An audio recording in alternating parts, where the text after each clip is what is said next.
क्या आपने कभी सोचा है कि वो कोई एक इंसान दिन भर मेहनत करने के बाद भी गरीबी के दलदल से बाहर नहीं निकल पाता? क्यों किस्मत बार बार दरवाजा खटखटाती है लेकिन खुलते ही मुंह मोड़ लेती है? क्या आपने कभी महसूस किया है कि आप जीवन में सब कुछ सही कर रहे होते हैं, पूरी ईमानदारी से अपना काम कर रहे होते हैं, लेकिन फिर भी बरकत आपके घर का रास्ता भूल जाती है? ये सवाल सिर्फ आपका नहीं है, ये सवाल वो हर इंसान का है जो अपनी मेहनत का फल न मिलने से रात को तकिए में मुंह छिपाकर रोने का कारण होता है। जीवन में कुछ ऐसी गलतियां होती है जो कि हम अनजाने में करते हैं, कुछ ऐसे दरवाजे होते हैं जो जिसे जिज्ञासा में हम खोल तो देते हैं, लेकिन उनके पीछे बदकिस्मती हमारे पूरे जीवन को निगल जाती है। बड़े बुजुर्ग हमेशा कह गए हैं कि पैर उतने ही पसारो कि जितने के जीवन में औकात हो, कि लेकिन कुछ जगह पर जाना अपनी बर्बादी को निमंत्रण देना होता है। आज का समय बदल गया है, साल बदल रहे हैं, लेकिन इंसान की फितरत और दुनिया के नियम आज भी वही है।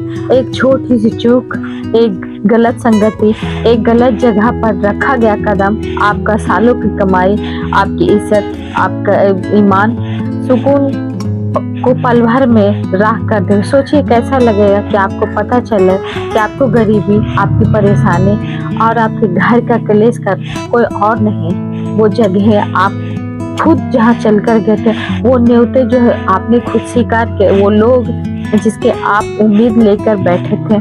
दुनिया बहुत बड़ी है और इस पर कोई आपका भला नहीं चाहता है। कुछ रास्ते देखने में बहुत अच्छे लगते हैं, मखमली घास और फूलों से सजे हुए, लेकिन असल में वो रास्ता सीधे खाई में गिरते हैं। आज हम जिस विषय पे बात करने वाले हैं वो कोई मामूली कहानी नहीं, ये एक चेतावनी है, ये एक आईना है उस सभी लोगों के लिए जो 2026 और उसके आने वाले अपने परिवारों को जो सुरक्षित रखना चाहते हैं। गरीबी कोई बीमारी नहीं है जो दवाई लेने से खत्म हो जाती है। गरीबी एक परिणाम है जो हमने पैसे तब लिए, यह कहना चाहिए था, ये डर हमें जरूरी है, क्योंकि जब तक हमें मन में खोने का डर नहीं होगा तब तक हम उसकी सुरक्षा नहीं कर पाएंगे।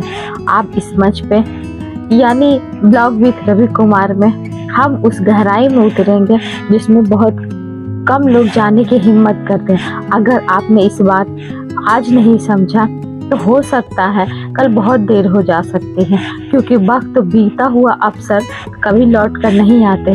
तो चलिए एक कहानी अब शुरू करते हैं। बहुत समय पहले की बात है, विंध्याचल के घने जंगलों में एक समृद्ध नगर हुआ करता है जिसका नाम था कंचनपुर। नाम जैसा नाम था वैसा ही उसका काम भी था। वहाँ की मिट्टी में भी जैसे मानो सोना था। लोग मेहनती थे, व्यापारी ईमानदार थे और हर घर में खुशहाली का वास था।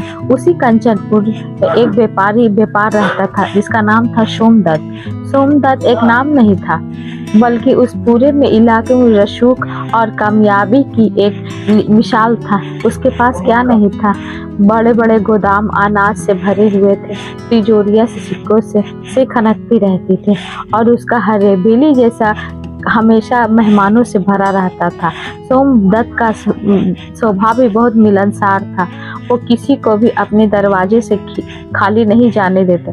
उसकी पत्नी सुवर्णा और उसके 2 बच्चे, एक बेटा एक बेटी, यही उसकी पूरी दुनिया थी। सोमदत्त की बुद्धिमत्ता पे अपनी बहुत घमंड था। उसे लगता था कि उसने जीवन का हर खेल को समझ लिया है, उसने व्यापार को हर दांव पेच को समझ लिया है। लेकिन वो कहते हैं जब विनाश आता है तो सबसे पहले विवेक मर जाता है। सोमदत्त के साथ भी कुछ ऐसा ही होने वाला था, जिसकी आहट अभी तक सुनाई नहीं दी थी। वो अपनी सफलता के नशे में इतना चूर था, उसे ये पता ही नहीं चला कि सफलता अपने साथ कई छुपे हुए दुश्मन भी लेकर, और वो दुश्मन हमेशा तलवार लेकर आते जो कभी सामने से भी बात नहीं करते हैं, जो कभी कभी मीठे मीठे बातों में लिपटे हुए आते हैं। समय अपनी चक्रगति से चल रहा था। एक दिन अपने मुनीम के साथ वो बैठा हुआ हिसाब किताब, तभी वहाँ पे एक परदेसी और कपड़े वहाँ थोड़े अजीब थे। ना तो वो साधु लग रहा था और ना ही कोई व्यापारी लग रहा था। उसकी आंखों में एक अजीब सी चमक थी, चेहरे पर एक रहस्यमय मुस्कान था। उसने सोमदत्त को प्रणाम किया और कहा कि दूर देश से आया है और उसने सोमदत्त के दानवीरता समझदारी के बहुत किस्से सुने हैं। सोमदत्त को अपनी तारीफ सुनना हमेशा से ही पसंद था। उसने उसे परदेसी को स्वागत किया और उसे जलपान कराया। बातों ही बातों में उसने सोमदत्त से कहा, सेठ जी, आपके पास धन है, दौलत है, शोहरत है, लेकिन आपके पास क्या आपने उस दुनिया को देखा है जो इस दुनिया से सबसे परे है? सोमदत्त ने हंसते हुए पूछा, ऐसी कौन सी दुनिया है जो मेरी पहुंच से दूर है? मैं चाहूँ तो आज ही इस नगर को पूरे खरीद लूं। परदेशी ने धीमी आवाज में कहा, मैं धन से खरीदी जाने वाली दुनिया की बात नहीं कर रहा हूँ, मैं उन अनुभवों की बात कर जो इंसान की किस्मत बदल दे। मेरे पास 12 ऐसे स्थानों का नक्शा है, ऐसी जगह है जहाँ इंसान चला जाए तो ज्ञान वो खजाना मिलता है जिसकी कल्पना भी आम इंसान नहीं कर पाता है। लेकिन शर्त यह है कि वहाँ जाने के लिए आपको अकेले जाना हो और बिना किसी को बताए जाना हो। सोमदत्त उस समय हंस दिया और उस परदेसी को उस पागलपन भरा किस्सा मानकर चल दिया। लेकिन बीच जो परदेसी दिमाग में भरा था वो धीरे धीरे पनपने लगा। इंसान का मन भी बड़ा चंचल होता, जो चीज हमारे पास होता है वो उसकी कद्र हमेशा नहीं होती और जो अनजानी होती है उसके पीछे भागने का मन करता है। सोमदत्त के पास सब कुछ था, लेकिन उसके अंदर एक असंतोष जन्म लेने था। उसे लगने लगा था कि शायद दुनिया में कुछ ऐसा है जो उसे छूट रहा है। कुछ दिन बीते, कुछ फिर महीने, व्यापार में थोड़ी बहुत ऊंच नीच चलने लगी, जो कि सामान्य था। लेकिन सोमदत्त अब व्यापार में नहीं लगता था। उसका ध्यान बार बार उस परदेसी के बातों में लगता था। जब एक रात जब मूसलाधार बारिश हो रही थी, सोमदत्त अपने शयन कक्ष में लेटा हुआ था तो उसने अपने नींद नहीं आ रही थी और अपने छत को घूर रहा था। अचानक उसे लगने लगा कि सारी धन दौलत सब यही रह जाएगी। उसे कुछ बड़ा करना चाहिए, कुछ ऐसा कि जो किसी ने नहीं किया हो। उसने फैसला लिया, एक ऐसा फैसला जिसने उसके और उसके परिवार के लकीरों को हमेशा के लिए बदल कर रख देगा। अगली सुबह अपने पत्नी स्वर्णा से झूठ कहा कि जिसे व्यापार के सिलसिले से कुछ दिनों के लिए बाहर जाना है। सुलोचना का मन मान जानो को घबरा रहा था। उसने रोकने की बहुत कोशिश की। उसने कहा कि मौसम भी खराब है और मेरा भी मन भी गवाही नहीं दे रहा है। आप हमारे पास सब कुछ है और अधिक की क्या आवश्यकता है, कृपया आप मत जाइए। लेकिन सोमदत्त के उस अनजाने दुनिया के 12 गुप्त स्थानों का जुनून सवार था। उसने हंसकर अपनी पत्नी को टाल दिया और अपने तेज सबसे घोड़े पर सवार होकर वो निकल दिया। उसने न रक्षक साथ में लिया और न ही कोई सेवक। वो अकेला ही उस दिशा में चल गए जिधर उस परदेशी ने इशारा किया था। जैसे जैसे कंचनपुर की सीमा से दूर चलते गया, रास्ते के हरे भरे खेत पीछे छूट गया और उसके पीछे वीरान और पथरीले रास्तों ने ले ली। हवा में एक अजीब सी सिहरन थी। पेड़ों के पत्ते ऐसे हिल रहे थे कि मानो जैसे उसे वापस जाने का इशारा कर। लेकिन सोमदत्त आगे बढ़ता गया। उसे लग रहा था वो किसी खजाने की खोज में जा रहा है, जबकि असल में अपने जीवन की सबसे बड़ी भूल की तरफ कदम बढ़ा रहा था। चलते चलते शाम हो गई, सूरज ढलने को था और आसमान में लाल रंग फैल गया था। सोमदत्त एक घने जंगल के किनारे पहुंचा। वहां एक पुरानी जर्जर सी धर्मशाला दिखाई दी। उसने उस परदेसी की बातें याद आई। उसे पहला पड़ाव एक ऐसी जगह होगी जहां तुम्हारा रुकने का मन नहीं कर, लेकिन रुकना पड़ेगा। सोमदत्त ने सोचा कि शायद यही वो जगह है। उसने अपना घोड़ा एक पेड़ा से बांध दिया और उस धर्मशाला में अंदर गया। वह सन्नाटा पसरा हुआ था। धूल की मोटी परतें हर जगह जमी हुई थी। ऐसा लग रहा था कि यहाँ सालों से कोई नहीं आया है। लेकिन तभी उसे अंदर से कुछ आवाजें सुनाई दी। कुछ लोग वहां से पहले से ही मौजूद थे जो आग जला के चारों ओर बैठे हुए थे और कुछ कानाफूसी कर रहे थे। सोमदत्त को देखते ही वो चुप हो गए। उसकी आंखों में एक अजीब सी भूख थी, जैसे वे किसी शिकार का इंतजार कर रहे। सोमदत्त एक व्यापारी था। उसने कई तरह के लोग देखे थे, लेकिन इन लोगों को देखकर उस रोंगटे खड़े हो गए। उसका मन चीख चीख कर कह रहा था, यहाँ से भाग जा, ये जगह तेरे लिए नहीं है। लेकिन वो अहंकार उसकी जिज्ञासा जो थी वो उस पर भारी पड़ गई। उसने सोचा कि मैं इतना बड़ा सेठ हूँ और ये मामूली लोग मेरा क्या बिगाड़ लेंगे। तभी उनके पास गया और आग के पास बैठने की जगह मांगे। उसमें से एक बुजुर्ग जैसा दिखने वाला जिसकी दाढ़ी बिल्कुल सफेद थी, चेहरा झुर्रियों से भरा हुआ था। उसने सोमदत्त को बैठने का इशारा दिया। सोमदत्त ने अपनी पोटली से खाने का सामान निकाला और खाने लगा। बातों बातों में उसने उन लोगों से पूछ लिया, क्या 12 वो गुप्त स्थान के बारे में जानते हैं। वहाँ से सुनते हुए सभी लोग जोर जोर के हंसने लगे। उसकी हंसी में कोई खुशी नहीं थी, बल्कि डरावना एक व्यंग्य था। उस बुजुर्ग ने कहा, ए मुसाफिर, 12 गुप्त स्थान तो बहुत दूर की बात, तुम तो अभी पहले दरवाजे पे ही खड़े हो। ये लालच का दरवाजा है, यहाँ जो आता है वो अपनी मर्जी से जा नहीं पाता है। उसकी सोमदत्त को उसकी पहेलियां समझ में नहीं थी। उसे लगा कि लोग इसे डराने की कोशिश कर रहे हैं ताकि वो वापस चला जाए और सारा खजाना इन्हें मिल जाए।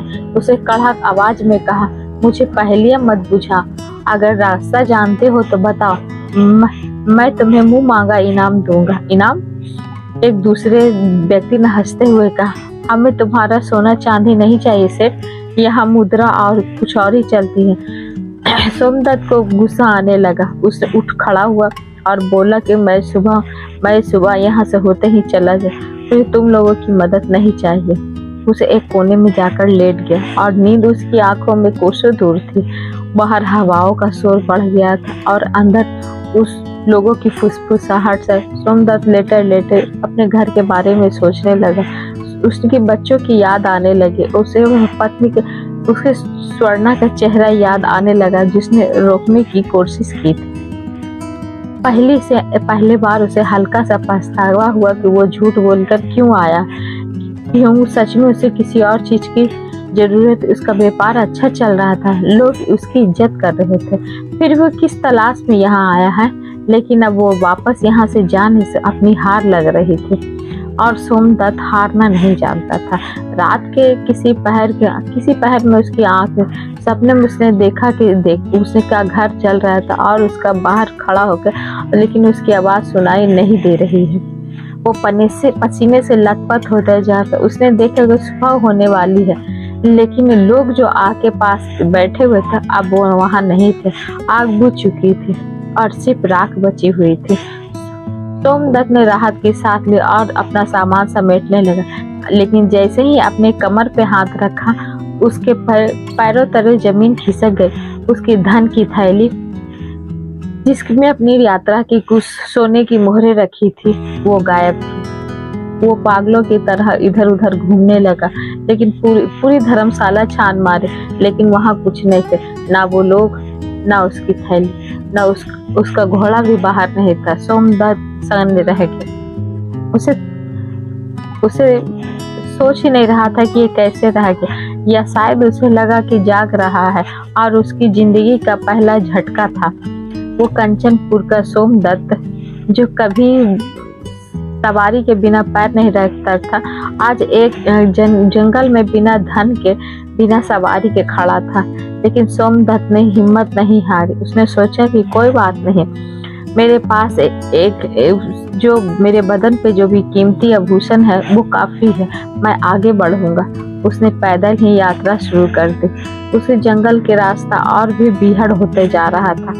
कांटे उसके रेशमी कपड़े उसके फाड़ रहे थे, पत्थर उसके पैरों की छलनी कर रहे थे, लेकिन उसके अंदर एक जिद्दी इंसान अभी भी उसे रुकने नहीं दे रहा था। चलते चलते दोपहर हो गए। भूख और प्यास से बुरा हाल था। तभी उसके दूर एक बगीचा दिखाई दिया। वहाँ तरह तरह के फलदार पेड़ थे और बीच में एक नीर था वह मनपाली का तालाब था। उसने सोमदत्त के आंखों में चमक आ गई। वो दौड़ता हुआ वहां पहुंचा, जी भरकर पानी पिया और फलों को तोड़कर खाया। उसे लगा कि शायद यह की परीक्षा खत्म हो गई है, शायद ही वही वो जगह है जिसके बारे में उस परदेशी ने बताया था। लेकिन पर सोमदत्त ये नहीं जानता था कि बगीचा ये राहत देने के लिए नहीं, उसे और गहराई में फंसाने के लिए था। जैसे ही पेट भर के खाया, उसे गहरी नींद ने घेर ली। ऐसी नींद जैसे थकान मिटाने के लिए नहीं, होश उड़ाने के लिए आती है। जब सोमदत्त की आंख खुली तो शाम ढल चुकी थी। जो नजारा जो उसने देखा उसके होश उड़ा दिए। उसे कोई बागीचे में नहीं, एक शमशान के किनारे लेटा हुआ था। वो सुंदर तालाब अब एक गंदा नाला बन चुका था और जिस फलों का उसने खाया था वो सड़े गले कंदमूल थे। उसके शरीर पे अब भूषण जो थे वो भी खत्म हो चुके थे। अब यहाँ तक उसके रेशमी कपड़े भी फटे पुराने में बदल चुके थे। अब सोमदत्त के अपनी आंखों पे विश्वास नहीं हो रहा था। क्या ये कोई जादू था या उसकी मति भ्रष्ट हो गई थी? वो चिल्लाया, कोई है, मेरी मदद करो। लेकिन वहाँ उसकी आवाज कोई सुनने वाला नहीं था। अब सोमदत्त के पास न धन था, न सवारी, न आभूषण और न ही कोई दिशा। वो पूरी तरह से टूट चुका था। वो वहीं जमीन पर बैठकर रोने लगा। अब उसे समझ में आ रहा था कि उस बुजुर्ग ने उसे लालच का दरवाजा क्यों कहा था। उसने दरवाजा लालच में, अपनी जिज्ञासा में सुरक्षा कवच तोड़ दिया था जो उसके पूर्वजों, जो उसकी मेहनत ने बनाया था। तभी अंधेरे में एक रोशनी दिखाई दी, एक उम्मीद की किरण। उसने आंसू पोंछे और उस रोशनी के तरफ बढ़ा। उस छोटी सी कुटिया से आ रही थी। सोमदत्त लड़खड़ाते के कदमों से वहां से पहुंचा और दरवाजा खटखटाया। दरवाजा खुला। सामने एक बेहद गरीब लेकिन तेजस्वी महिला खड़ी थी। सोमदत्त के इसके बिना कोई सवाल और जवाब किए उसे अंदर बुला लिया और उसे पीने के लिए पानी दिया और खाने के लिए सूखी रोटी दी। सोमदत्त जो कभी 56 भोग के बिना नहीं खाता था, आज उसे सूखी रोटी खाने के लिए मानो उसे जैसे अमृत मिले। उस महिला ने सोमदत्त को ध्यान से देखा और कहा, बेटा तुम ध्यान से भटके हुए लगता है। देखो, रास्ता भटकना उतना बुरा नहीं होता है जितना मंजिल पे पहुंचना होता है। उसने कहा कि तुम कहाँ जाना चाहते? सोमदत्त ने अपनी पूरी कहानी बताई और उस पंडित के बारे में बताया जिसने 12 गुप्त रास्ताओं के। महिला ने गहरी सांस ली और उसने कहा जो 12 जगह की क्या, वो कोई भौगोलिक स्थान नहीं है, वो जीवन की ऐसी परिस्थितियां हैं, गलत निर्णय है जहाँ निर्णय विवेक को खो के करता है। तभी से तो सिर्फ ने 2 जगहों का निर्णय किया है। एक कुसंगति जिसे धर्मशाला में लूटा, अब मोह माया जिसे बगीचे के में लूटा है। अभी 10 ऐसी जगह हैं जो तुम्हें बुलाएंगे। अगर तुम वहां गए तो शायद लौट ना पाओ, लेकिन अगर उसने असलियत जान लो तो अपनी खोई हुई संपत्ति ही नहीं बल्कि अपना खोया हुआ आत्मसम्मान भी वापस पा सकते। सोमदत्त ने हाथ जोड़ते हुए कहा, माँ मुझे ज्ञान दीजिए, मैं अपनी गलती सुधारना चाहता हूँ। मैं वापस अपने परिवार के पास जाना चाहता हूँ। मुझे बताइए वो कौन सी जगह जहाँ मुझे नहीं जाना चाहिए था। अब मुझे क्या करना चाहिए? उस महिला ने मुस्कुराते हुए कुटिया के किनारे पिंजड़े पे तरफ इशारा किया। उसमें कपड़े ढके हुए थे। मेरा काम तुम्हारा ज्ञान देना नहीं है, मुझे सही दिशा। इसमें एक ऐसा जीव है जो सदियों से इसका फितरत देखते हैं। ये कोई साधारण जीव, राजाओं का रंग राजा बनते देखा, राजा को रंग। ये 12 गुप्त सीखों के बारे में लेकिन याद रखना, सुनना आसान है लेकिन उस पर अमल करना बहुत मुश्किल है। क्या तुम तैयार हो? सोमदत्त ने दृढ़ता से सिर हिलाया और उसका अहंकार पूरी तरह मिट चुका था। अब उसके अंदर सिर्फ एक छात्र बचा था जो जीवन की परीक्षा में फेल होने के बाद दोबारा सीखने की कोशिश करना चाहता था। उस धीरे से पिंजड़े पर से कपड़ा हटा और उस वहीं से शुरू हुई असली यात्रा, जो सोम के लिए नहीं, वो जाके हर इंसान को जो इस कहानी को महसूस करे। उस बूढ़ी महिला ने कांपते हुए मटमैला कपड़ा हटाया और उसके सोमदत्त की आंखें फटी की फटी रही। उस पिंजड़े के साधारण तोता नहीं, उसका हरा का जगह गहरा सिलेटी था, जैसे राख और धुएं से बना हो। उसकी चोंच अंगारे जैसी लाल थी और उसकी आंखें एक ऐसी इंसानी समझ थी जो कि किसी भी जानवर में होना नामुमकिन था। जो पिंजड़े की सलाखों से नहीं, जो सीधे सोमदत्त की आत्मा को घूर रहा था। सोमदत्त को लगा जैसे कि उसके पंच हर एक डर को, हर एक पछतावों के पढ़ रहा। कमरे में एक भारी सन्नाटा छा गया। तभी वो तोता बोला। उसकी आवाज के कर्कश बोली की जैसी नहीं, बल्कि एक भारी, एक गंभीर पुरुष की आवाज था, जैसे पुराना हकीम कोई दवा बता रहा। उसने कहा, सोमदत्त, कंचनपुर की सेठ, तुम यहाँ ज्ञान लेने आए थे या अपना बचा खुचा स्वाभिमान बचाने? सोमदत्त के पैरों के नीचे जमीन खिसक गई। उसने देखा कि अरे आश्चर्य से देखता रह गया। सोमदत्त ने हकलाते हुए से बोला, तुम्हें मेरा नाम कैसे पता और तुम कौन हो? तोता अपनी जगह से हिला और अपने फड़फड़ाए, नाम तो पूरी दुनिया जानती है सेठ। अब तो लोग तो तुम्हारी मूर्खता के किसे जान। मैं वो दीवार हूँ, समय के पार देख सकते। वो बूढ़ी माँ मेरी मालकिन नहीं, मेरी सेवक है। असल दोनों ही समय के गुलाम हैं। तुमने अपनी सुरक्षा का कवच तोड़ दिया है सोमदत्त। अब तुम्हारी और तुम्हारी मौत के बीच सिर्फ शब्द खड़े हैं। ये आने वाले संकट की गंध पहचानता है। अब से यही तुम्हारा मार्गदर्शक है, लेकिन याद रखना, ये तुम्हें रास्ता दिखा सकता है। उस पे चलना न चलना तुम्हारा फैसला होगा। इसकी हर एक सीख एक चेतावनी है। तुम अनजाने में दो अलग गलत दरवाजे खटखाते, लेकिन अभी भी सफर अपनी खोई हुई दौलत, इज्जत पानी है तो इस पिंजरे को उठाओ और निकल पड़ो। अगर तुम 12 परीक्षाओं में पास, 10 परीक्षाओं में सफल हो गए तो तुम वो पालोगे जो तुमने खोया है। लेकिन अगर एक भी जगह तुमने गलती की तो कंचनपुर तो क्या, तुम इस जंगल की मिट्टी में भी नहीं पा सकोगे। सोमदत्त के पास अब कोई चारा भी नहीं था। आखिर सोचा तो उसने भारी लोहे के पिंजरे को उठाया और उसका वजन उतना नहीं था जितना कि उसे महसूस है।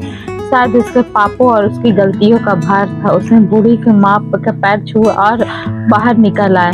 बाहर अभी भी अंधेरा था, लेकिन सुबह हल्की सुबह होने वाली ही थी। सोमदत्त, जो कभी मखमली गद्दे के बिना सोता नहीं था, आज नंगे पर फटे कपड़ों में एक बोलते हुए तोते के साथ अनजान रास्ते पर चल पड़ा। जंगल का रास्ता का पथरीला था। हर पथ उसके पैरों में चुभ रहे थे, लेकिन शारीरिक दर्द से ज्यादा उसके अपने मन का दर्द सता रहा था। वो सोच रहा था कि काश उसके परदेशी की बात ना मानी होती, काश अपने घर में पत्नी और बच्चों के साथ सुरक्षित होता। तो चलते चलते से दोपहर हो गई, सूरज सिर पर आ गया और गर्मी से सोमदत्त के बुरा हाल हो चुका था। तभी एक कस्बा, तो ये कंचनपुर के जैसा समृद्ध नहीं था, लेकिन वो कस्बा भी बहुत अच्छा था। ये शायद यहाँ भी कोई काम मिल जाए, यह भी कोई मदद मिल जाए जो कि कुछ भोजन कर सके। जैसे ही कस्बे के मुख्य बाजार में पहुंचा तो उसने देखा कि एक बड़ी हवेली के बाहर बहुत लोग धक्का मुक्की कर रहे थे, शोर मचा रहे थे। सोमदत्त ने ध्यान से देखा तो पता चला कि जो जुआ खेला जा रहा है, लेकिन ये साधारण जुआ नहीं था। वहाँ एक बहुत बड़ी सेठ बैठा हुआ था जो लोगों को चुनौती दे रहा था, आओ अपनी किस्मत आजमाओ, आओ अपनी किस्मत एक लगाओ और 10 पाओ। यहाँ कोई खाली हाथ नहीं जाता। सोमदत्त की आंखों में चमक आई। उसके व्यापारी में दिमाग में गुणा भाग लगाना शुरू कर दिया। उसने सोचा कि मेरे पास अभी कुछ नहीं है, लेकिन मेरे हाथ पे कीमती पिंजड़ा और जादुई तोता, और इस तोते को रख दूं या तो दाव पे लगा दी, तुम जीत गया तो मेरे पास इतना धन आ जाएगा, मैं घोड़ा खरीद और वापस कंचनपुर जा सकूं। ये सब सोच ही रहा था कि अपनी गरीबी मिटाने के मुड़ गए, उसके कदम मुड़ गए, क्योंकि उसके पुरानी किस्मत जागने वाली वो भीड़ को चिढ़ता हुआ आगे बढ़ने लगा। उसके मन में लालच का सांप से फन फैलाने लगा। उसे अपमान याद नहीं रहता जो जंगल में मिला था, उसे बस सोने के सिक्के दिख रहे थे जो उस सेठ के सामने ढेर लगा हुआ था। तभी पिंजड़े के अंदर से एक खूंखार आवाज, रुक जा सोमदत्त, ये तीसरी जगह है जो तुम्हें कभी नहीं जाना चाहिए। सोमदत्त ठिठक गया और उसे पिंजड़े की ओर देखा। तोते की अंगारे की तरह धधक रही थी। ये पाप की कमाई का स्थान है जो कि तुम्हारे से अब तुम्हारी मेहनत नहीं, अपनी किस्मत बेचने आता है। याद रख, जुआ घर, सट्टा बाजार या वो जगह जहाँ बिना पसीना बजाए वह धन मिलता है, वहाँ कभी मजा था। वहाँ कभी लक्ष्मी उल्लू पे बैठ के जाते समय सुख शांति भी लेके जा। देखो उन सब जो वहाँ से निकल रहे हैं। सोमदत्त ने पलट कर देखा। जो लोग अभी थोड़ी देर पहले जो जीत रहे थे और खुशी से चिल्ला रहे थे, अब वो सिर झुकाए हुए रोते हुए बाजार आ रहे थे। किसी ने अपने पति ने गहने का हार गया था और किसी ने अपनी जमीन का कागज। जो सेठ अपने अंदर बैठा हुआ था वो किसी राक्षस की तरह बैठ कर हंस रहा था। सोमदत्त का दिल जोर से, अगर तोते ने उसे रोकता नहीं तो वो भी इस दलदल में फंसते हुए देरी नहीं लगा। तो उसने महसूस किया कि गरीबी सिर्फ धन की नहीं बल्कि गलत तरीके से कमाने की भी एक तरीका है। उसका सोमदत्त अब भूख से वो परेशान हो गया था। उसने अपनी आत्मा को नहीं बुझा, तोते को धन्यवाद दिया, लेकिन तोते ने कोई जवाब नहीं। वो शांत बैठा हुआ था, वजह से अगली परीक्षा का इंतजार कर। अब भूख बर्दाश्त बाहर हो रही थी। सोमदत्त की कस्बे की गलियों में भटकने लगे। तभी से एक और हवेली पे पड़े, उसे ढोल अंगारे बज रहे थे, तरह तरह के पकवानों की खुशबू आ रही थी। सोमदत्त की मुंह में पानी आ। उसने एक आदमी से पूछा, भाई यहाँ पे क्या हो रहा है? आदमी ने बताया, अरे ये नगर के सभी जमींदार के आज उनके बेटे का जन्मदिन है, पूरा गांव खाना खा, तुम भी जाओ, बाहर पेट भोजन मिलेगा। सोमदत्त को इस बात ने सुन ली। उसे ना तो उसे पैसे खर्च करने थे और ना ही उसे गिरवी रखना था, बस अंदर जाना था और खाना खाना था। एक व्यापारी होने के नाते कई दावतों में गया था, लेकिन आज वो एक भिखारी की तरह जाने के लिए तैयार था। जैसे ही मुख्य द्वार पर पिंजरे में फिर से हलचल हुई। फिर तोता बोला, सोमदत्त, ये चौथी जगह है जो बिना बुलाए मेहमान बन के जाना है। याद रख, जिस महफिल में, जिस घर में, जिसमें उसके साथ, जिसे आदर के साथ बुलाए न जाए, चाहे वहाँ अमृत क्यों नहीं बट रहा हो, जब तक बिना बुलाए नहीं तब तक नहीं जाना। वहाँ सिर्फ पेट भरने के लिए मिलता है, सिर्फ इज्जत नहीं मिलती है। जैसे भोजन तो तुम्हें मिलेगा, लेकिन तेरे स्वाभिमान के टुकड़े करके क्या तुम एक रोटी के लिए अपनी इज्जत को नीलाम कर दे? सोमदत्त के फिर उसके कदम रुक गए। उसे पहले गरीब को धक्के मार कर उसे कटार में बैठा के पत्तल के जैसे लगता खाना फेंक रहे थे और बीच बीच में एक जमींदार के मजाक उड़ा रहे थे। खाओ, साल में एक ही बार तो नसीब हो तो तुम्हें ऐसा खान। ये सुनकर सोमदत्त का खून खौलूच हो। वो गरीब जरूर हो गया था, लेकिन अभी भी वो एक इज्जतदार इंसान था।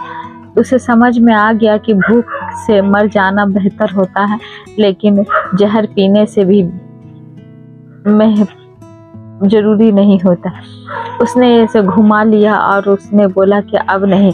सिर ऊंचा करके अपना पीठ को घुमा लिया और सोमदत्त उस कस्बे से बाहर निकल उस नदी से अपने पानी पीकर प्यास बुझाई और उसी पेड़ के नीचे बैठी। थकान और भूख ने उसे तोड़ दिया। पिंजरे की ओर देख, तुमने मुझे 2 जगह जाने के, मेरी इज्जत तो बच गई, लेकिन इस पेट का आखिर क्या करूं? अगर मैं मर गया तो तुम्हारे सिर किस काम कर? तो तोता थोड़ी देर रुका और उसने बोला, सोमदत्त, रोटी से जिंदा नहीं होती है, इंसान से जिंदा होती है। और हर एक समय एक तुम्हें नया चीज लेके आती है जो तुम्हारी असली परख होगी। वो तभी तभी वहां से एक व्यापारी का रूप से काफिला गुजरा और उसमें सामान लादे हुए शायद उसे मदद मांग सकता है या तो उसके साथ चल सकता है। रात का सफर सुरक्षित हो जाता है और विनती की, भाइयों, मैं एक फंसा मुसाफिर हूँ, क्या मैं आपके काफिले के साथ चल सकता हूँ? मैं आपकी सुरक्षा में मदद करूंगा। व्यापारी के मुखिया ने उसके ऊपर से नीचे तक के देखा। उसकी फटी हालत देखकर उसके दया आ गई। उसने कहा, ठीक है, हमारे साथ चलो, लेकिन हमारे जिस रास्ते से जा रहे हैं वो भूल भुलैया है, वो घाटी से होकर गुजरता है। वह कहते हैं कि रात को आत्माएं रास्ता भटकाती है। सोमदत्त के विकल्प नहीं था, वो उसके साथ हो लिया। काफिला आगे चलने लगा। रात का अंधेरा गहरा था। जैसा कि मुखिया ने कहा था कि रास्ता डरावना होने लगा था। घने पेड़ों की डालियां ऐसी झुकी हुई थी जैसे कि किसी को पकड़ने के लिए हाथ बढ़ा रहा। तभी काफिला एक टीले पर रुका और यहाँ 3 रास्ते थे और कोई निशान नहीं था। व्यापारियों में बहस होने लगी कि किस रास्ते से जा। कोई कह रहा था बाएं रास्ते से जाओ, कोई कह रहा था दाएं सीधा, कोई कह रहा। बहस धीरे धीरे झगड़े में बदल। गालियां दी जाने लगी और नौबा तो मारपीट तक आ गई। सोमदत्त चुपचाप एक तरफ खड़ा देखता रह गया। उसे लगा कि उसे बीच बचाव करना चाहिए। उसको खुद एक बड़ा व्यापारी रहा, उसके पास अनुभव है, इसका झगड़ा सुलझा सकता है। जब वो आगे बढ़ने ही वाला था कि पिंजड़े से एक तीखी सीटी जैसी आवाज निकली। तोता फुसफुसाया, अरे वाह, पीछे खींच ले, सही है, 5वीं जगह है। 2 समर्थ के बीच के झगड़े में जाना। जब तो ताकतवर ये 2 मूर्ख लड़ रहे हो तो कभी बीच बचाव मत करने जाना, खास करके जब तुम कमजोर हो। जब वे लड़ते हैं तो एक दूसरे को चोट पहुंचाते हैं। जब कोई तीसरा बचाने कोई जाता है तो तीसरे तुम ही को ही पीट देंगे। ये उनका लड़ाई है, उनका हकार टकरा रहा है। अगर तू बीच में गया तो बकरी की तरह हलाल हो। सोमदत्त सहम गया और उसने देखा कि इतना बढ़ गया कि तलवारें निकाल ली। अगर वो बीच में गया होता तो निश्चित ही मारा जाता। उसने चुपचाप बैलगाड़ी के पीछे छुपा लिया। थोड़ी देर में जब उसका गुस्सा शांत हुआ और एक नतीजे पे पहुंचे तो काफिला आगे बढ़ा। सोमदत्त ने राहत की सांस ली। उसने महसूस किया कि ये तोता सिर्फ गलत जगह जाने से नहीं रोक रहा था, बल्कि उसे जीने का सलीका सिखा रहा है जो अपने अमीरी के नशे में भुला दिया था। हर कदम पर मौत बदनामी इंतजार कर रही थी और हर कदम पर ये तोता उसे खींचकर बाहर निकाल रहा था। रात काफी बीत चुकी थी। काफिला एक सराय के पास रुका। यह सराय देखने में बहुत ही आकर्षक लग रही थी। वहाँ बहुत रंग बिरंगी रोशनी थी और अंदर से संगीत की आवाज आ रही थी। व्यापारियों ने तय किया कि रात यहीं बिताएंगे। सोमदत्त भी उनके साथ अंदर गया। अंदर का नजारा किसी स्वर्ग से कम था। सुंदर नर्तकी नाच रहे थे, शराब के जाम छलक रहे थे और हर तरफ विलासिता का माहौल था। सराय के मालिक ने इसे सबका स्वागत किया। सोमदत्त, जो दिन भर का भूखा प्यासा था, इस चकाचौंध को देखकर थोड़ा बहक गया। उसे पुरानी महफिलों की याद आ गई। उसने एक कोने में कुछ लोग बैठे थे जो बैठे थे सभ्य और ज्ञानी लग रहे थे। वो धर्म और समाज पर चर्चा कर रहे थे। सोमदत्त को चला कम से इसके पास बैठना सुरक्षित है, ये तो कोई बुरी जगह नहीं।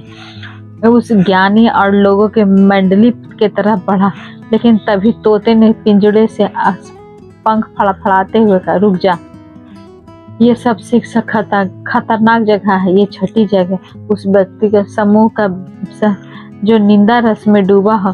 ध्यान से सुन इसकी बात है। ये ज्ञान की चर्चा नहीं कर रहे, ये दूसरों की बुराई कर रहे हैं। ये वो जगह है जो दूसरे की चरित्र की हत्या की जाती है। निंदा करने वाले की